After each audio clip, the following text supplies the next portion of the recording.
To Afghanistan now, Secretary of State Antony Blinken promising to bring home all Americans, even if it takes longer than the August 31st deadline. He says 4,500 have already been flown out, but there are at least 1,500 remaining. They've been given instructions on how to get to the Kabul airport, but there are still grave concerns that ISIS could pose a threat to anyone trying to evacuate. There is no deadline on our work to help any remaining American citizens who decide they want to leave to do so, along with the many Afghans who have stood by us over these many years and want to leave and have been unable to do so. Here in New York, Governor Kathy Hochul saying the state is prepared to welcome the arrival of Afghan nationals. And some of those Afghan refugees are already arriving here in the United States. Nonprofit resettlement groups nationwide will be assisting the federal government in getting families settled into new homes and adjusting to an entirely new way of life. One of those groups is Welcome Home New Jersey, and Executive Director Alain Mentha joining us now. Alain, thanks for being here tonight. Thanks for having me on your program, Chris. Of course. Well, I just want you to start by telling us what Welcome Home Jersey City is and how you're getting ready to welcome refugees. Sure. We're a community-based organization that's been supporting resettlement agencies for about 5 years now. We provide educational, employment, and material support. We do apartment setups. We have community gatherings. Right now, we are preparing to set up transitional housing for families that may arrive on 24 hours notice.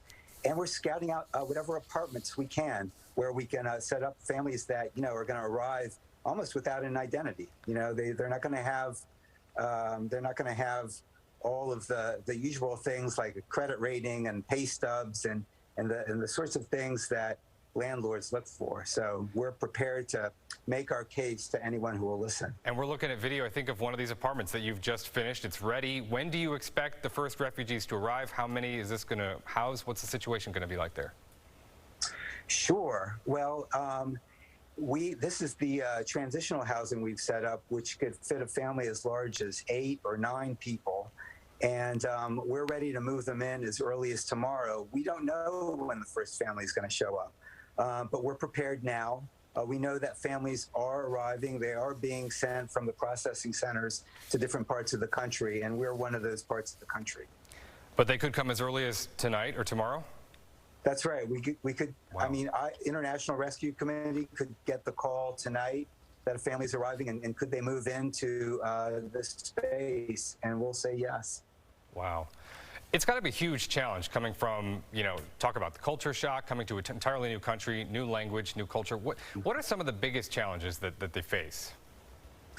Well, they face all kinds of challenges. Certainly language is one of the challenges. They have just going to the supermarket is going to be a challenge.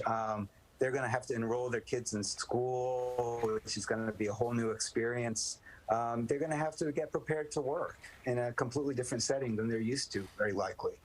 There's a lot to adjust to, as well as just overcoming the trauma that they've experienced, not only during the last few years, but just through this transition coming to the United States.